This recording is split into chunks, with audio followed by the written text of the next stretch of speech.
आज मुझसे क्या होने वाला था। आदर्श, मैं तुम्हारे लिए बादाम पिस्ते वाला दूध लाई हूँ। मैं तुम्हारी मर्दानगी बढ़ाना चाहती हूँ और तुम्हें इस साल ना मीनाक्षी भाभी को प्रेग्नेंट करना ही होगा। तुम पागल हो गई हो? ये क्या करवा रही हो तुम अपने पति के साथ? मैं सब जानती हूँ। अगर तुमने ऐसा नहीं किया ना तो मैं तुमसे डाइवोर्स ले लूंगी। डाइवोर्स? अरे तुम्हें शर्म आनी चाहिए। तलाक की धमकी देकर अपने पति का रिश्ता भाभी के साथ करवाना चाहती हो, और वो भी अवैध संबंध। मैं वो सब नहीं जानती हूँ। मैं बस इतना जानती हूँ कि तुमको इस साल भाभी को प्रेग्नेंट करना ही होगा और तुम करोगे। दूध पियो।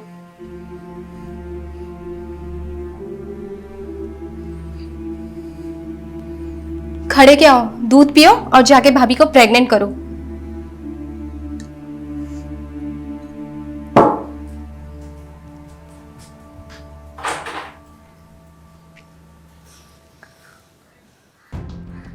अभी अभी हमने देखा कि एक औरत अपने ही पति को अपनी भाभी के साथ नाजायज संबंध बनाने के लिए बोल रही थी, उसके साथ बच्चा पैदा करने की बात कर रही थी। आखिर क्या था इसके पीछे का राज? नमस्कार, आदाब, सत श्री अकाल। मैं काजल कपूर क्राइम के इस एपिसोड में आप लोगों का स्वागत करती हूँ।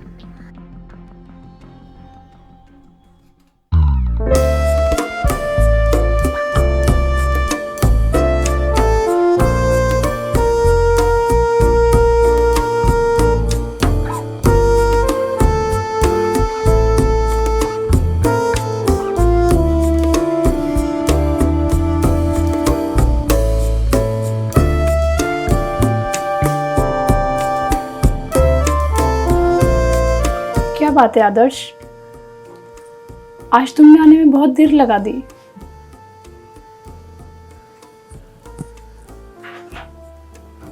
क्या करूं जाने मन, दीदी के सामने थोड़ा ड्रामा करना पड़ता है। ड्रामा? कैसा ड्रामा? यही कि अगर मैं रूही से ये ना कहूं कि मैं तुम्हारे पास मजबूरी में आता हूं तो उसे शक हो जाएगा। शक? कैसा शक? यही कि जो तुम्हारे और मेरे बीच में शारीरिक संबंध है वो मेरी मर्जी से। कमाल करते हो आदर्श, कोई जवाब नहीं तुम्हारा।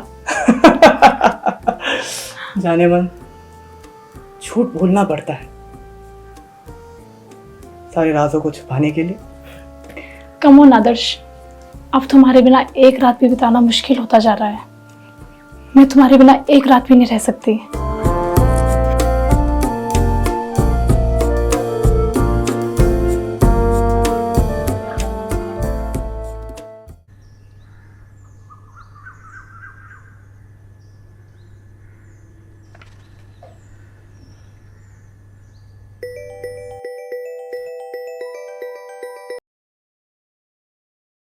शर्मा जी, मैं 2 घंटे में पहुंच जाऊंगा। अरे आपको तो पता ही है कि मैं टाइम का कितना पाबंद हूं जी।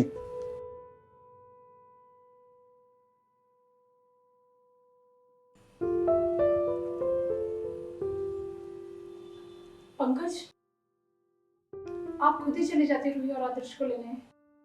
वो कोई दूध पीती बच्ची थोड़ी ना है, कहीं खो जाएगी। यहीं पली बड़ी है। मेरी तो किस्मत ही खराब है, पता नहीं किस मनहूस घड़ी में तुमसे शादी की।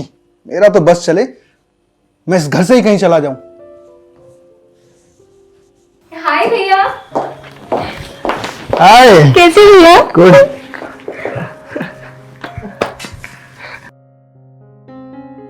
और बताओ, कोई दिक्कत तो नहीं हुई आने में?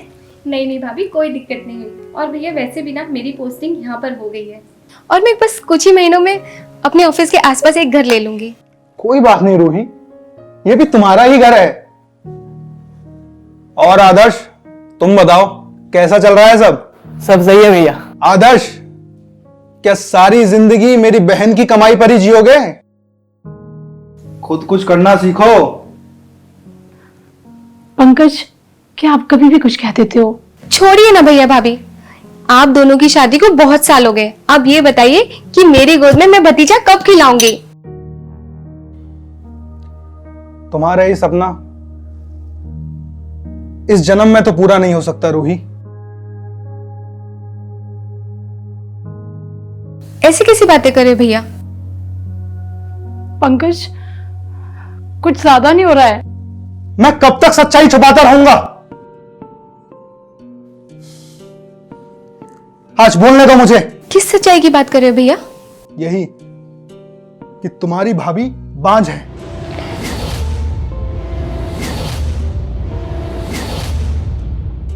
और ये कभी भी किसी बच्चे को जन्म नहीं दे सकती।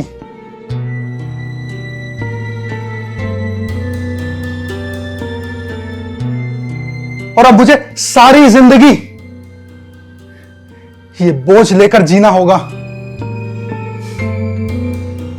कि मैं कभी बाप नहीं बन सकता।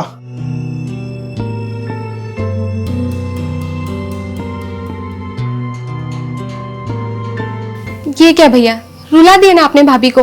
उसका तो यही काम है, पूरा दिन रोती रहती है। तुम लोग टेंशन ना लो, आराम से बैठो, बहुत थक गए होगे, फ्रेश हो जाओ। मैं ऑफिस से आता हूँ, फिर साथ में बैठ के हम लोग बातें करेंगे, ठीक है? ठीक है, बाय भैया।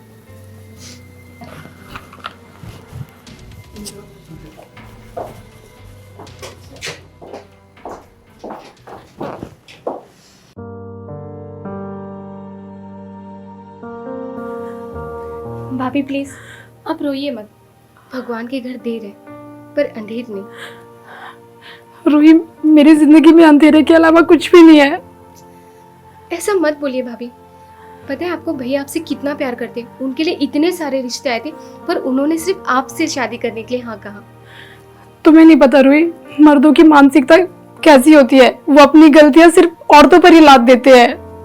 मैं कुछ समझी नहीं। तुम्हें पता है रूही, जब से हमारी शादी हुई है ना, तुम्हारे भैया कभी मेरे करीब नहीं आए। मैं उनके पास जाने की कोशिश करती हूँ तो वो मुझसे दूर हो जाते हैं। ये क्या कह रही भाभी आप? सच कह रही हूँ रूही, तुम्हारे भैया मुझे कभी शारीरिक सुख नहीं दे सकते। वो ना मर्द है ना पुंसक है। क्या? ये क्या कह रही हैं आप? सच कह रही हूँ, इसीलिए मैं आज तक मां नहीं बन पाई। पर भाभी आप चिंता मत करो, साइंस ने आजकल कितनी तरक्की ले ली है और वैसे भी टेस्ट बेबी से भी तो बेबी हो सकता है ना। और आप बिल्कुल चिंता मत करो, अब मैं आ गई हूँ ना, हम अच्छे से अच्छे डॉक्टर के पास कंसल्ट करेंगे और सब कुछ ठीक हो जाएगा। आप बिल्कुल चिंता मत करो। वाह आदर्श, तेरी तो लॉटरी लग गई है भाई। घर की बिरयानी खा के बोर हो गया था, अब इस बिरयानी का भी मजा तुझे ही मिलेगा।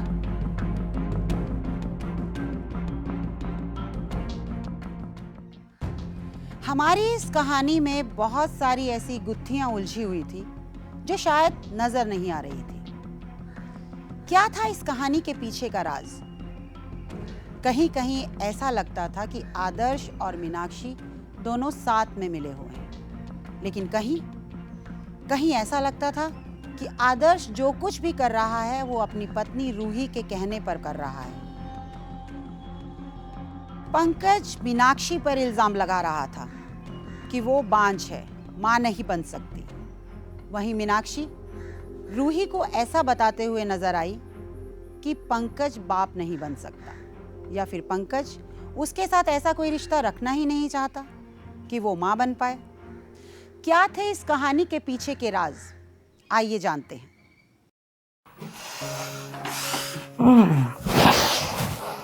क्या कर रहे हो आदर्श? अब ये भी तुम्हें बताना पड़ेगा क्या? बोलो।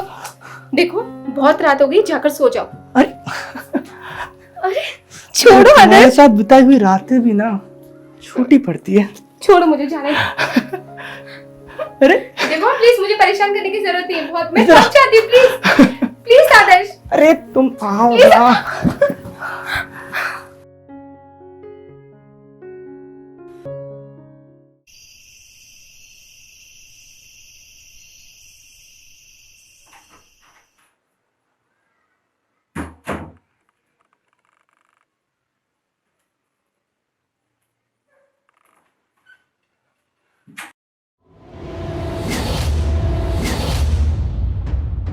आदर्श, छोड़ो मुझे, ये तुम क्या कर रहे हो?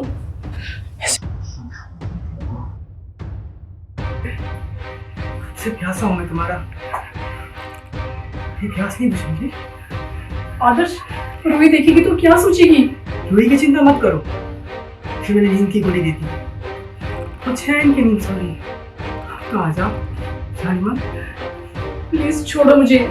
अगर पंकज ने देखा ना तो क्या सोचेंगे? मैं कहीं मुंह दिखाने के लायक नहीं रहूंगी। अरे मुंह दिखाने के लायक तो पंकज नहीं है। क्या मतलब? मतलब ये कि तुम रूही से अपने पति के नामाद होने की बात कर रही थी, और आज मौका मिला है इन हसरतों को पूरा करने का।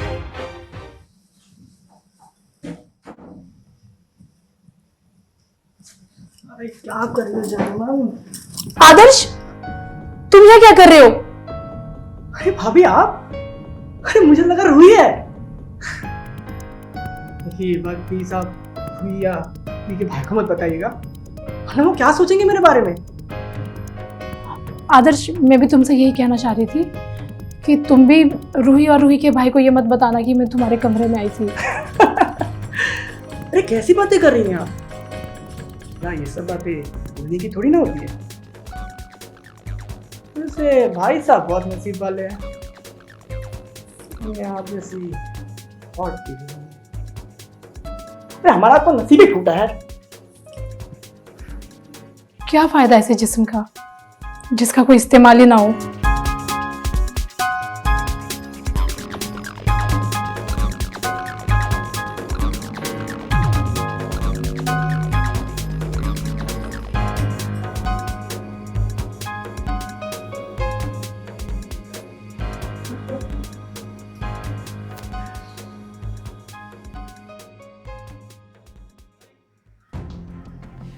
पंकज मीनाक्षी पर इल्जाम लगा रहा था कि वो बांझ है, मां नहीं बन सकती।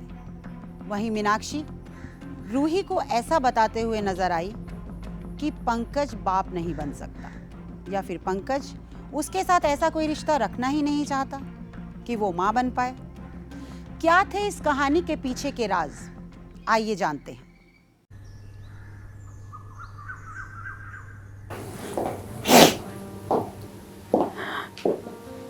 ये क्या भाभी, आपने फिर से रोना शुरू कर दिया? प्लीज भाभी मत रो। रोने तो क्या करूं? अपने पिताजी से क्या कहूं? उन्हें यह बताऊं कि मेरा पति नामर्द है, इसीलिए मैं कभी मां नहीं बन सकती। भरोसा रखो भाभी, सब ठीक हो जाएगा। कुछ ठीक नहीं होगा रूही। तुम्हें पता है, मेरे पिताजी ने कहा था कि वो अपनी सारी प्रॉपर्टी मुझे देंगे। अगर 1 साल के अंदर बच्चा नहीं हुआ ना तो अपना सारा पैसा चैरिटी में दान कर देंगे। तुम्हें तो पता है कि हमारा सारा खर्चा पापा की वजह से चलता है, और पापा के जो 8-10 करोड़ रुपए हैं वो सब हमारे हाथ से चले जाएंगे। अगर कोई हमें बच्चा दे देना तो मैं उन्हें 2 करोड़ दे दूंगी, लेकिन मेरी कोई नहीं सुनेगा, कोई भी नहीं, कोई मदद नहीं करेगा हमारी।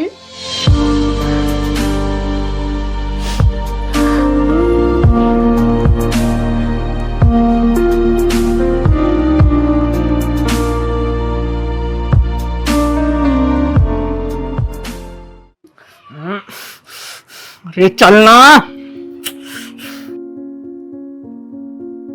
आदर्श, आदर्श, अरे क्या हुआ, क्यों चिल्ला रही हो? ये गेम आज मुझे जीतना ही है। आदर्श, तुम डिस्टर्ब मत करो यार।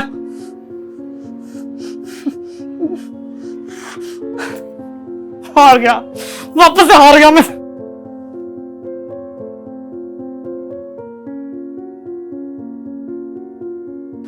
आदर्श, गेम में तो तुम रोज ही हारते हो, पर जिंदगी के गेम में तुम सबसे बड़े खिलाड़ी हो और तुम्हें कोई हरा नहीं सकता। और तुम मेरी बात मानो तो। डार्लिंग, कभी ऐसा हुआ है क्या कि मैं तुम्हारी बात नहीं मानी? तुम ऑर्डर तो करो। तुम मेरी बात मानो तो मीनाक्षी भाभी को प्रेग्नेंट कर दो। क्या? तुम क्या बकवास कर रही हो? होश में तो हो? हाँ हाँ, होश में तो मैं अब आई हूँ। मर्द होना कितनी बड़ी बात है वो मुझे अब पता चला है, वो जो तुम हो। और मेरी बात ध्यान से सुनो, तुम्हारा थोड़ा सा प्यार है ना, मीनाक्षी भाभी को औलाद दे सकता है, और हम दोनों को पूरे 2 करोड़, पूरे 2 करोड़। रूही, मैं ये बात कभी सपने में भी नहीं सोच सकता हूँ।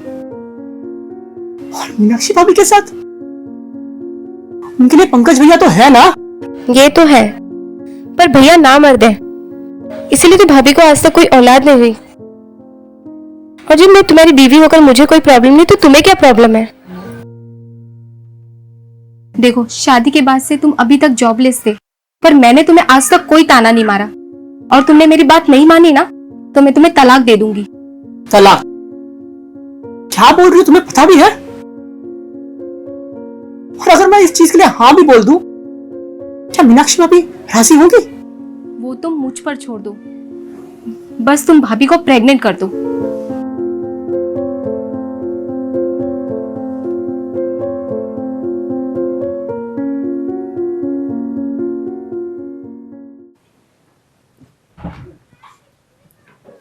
अरे आदर्श, आ गए तुम। बहुत देर लगा दी तुमने आने में। तुम्हें पता है ना, तुम्हारे बिना मेरी एक रात भी नहीं कटती है। बेहया, बेशरम, मेरे पीछे कोई छल्ले उड़ाती है। छोड़ो मुझे पंकज, छोड़ो मुझे।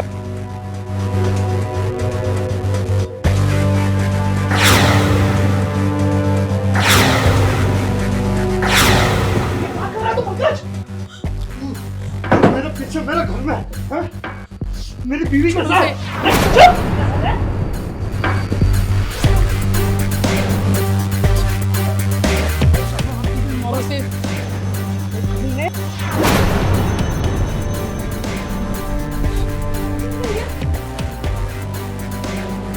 ये क्या हो गया भैया? तुम दोनों ने मिलके मेरे भाई को ये क्या कर दिया मैंने? ज्यादा मत बोल, नहीं तो तेरा भी यही हाल होगा, समझ गई?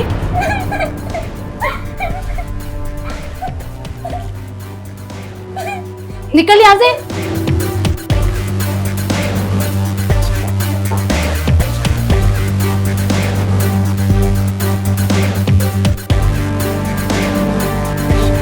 आदर्श, अब हमारे बीच कोई नहीं आएगा, अब हम आजाद हैं।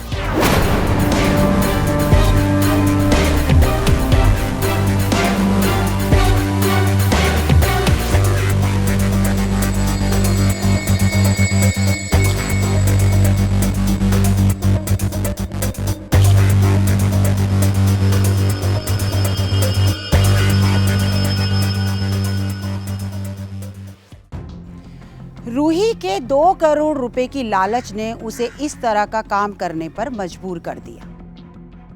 लेकिन रूही ये नहीं जानती थी कि उसकी इस लालच की वजह से वो अपने प्यारे भाई को खो देगी, जैसा कि हुआ। आदर्श और मीनाक्षी ने उसके भाई को जान से मार डाला, सिर्फ इसलिए क्योंकि वो दोनों अपना नाजायज रिश्ता कायम रखना चाहते थे। यही था क्राइम। जैसे मैं आप लोगों को बार बार कहती हूँ, क्राइम तो क्राइम होता है, चाहे किसी भी तरीके से किया गया। तो ना क्राइम करें ना क्राइम होने दें। इस एपिसोड के साथ मैं काजल कपूर आप लोगों से इजाज़त लेती हूँ। अगले एपिसोड में फिर मिलेंगे एक नई कहानी के साथ। तब तक के लिए जय हिंद।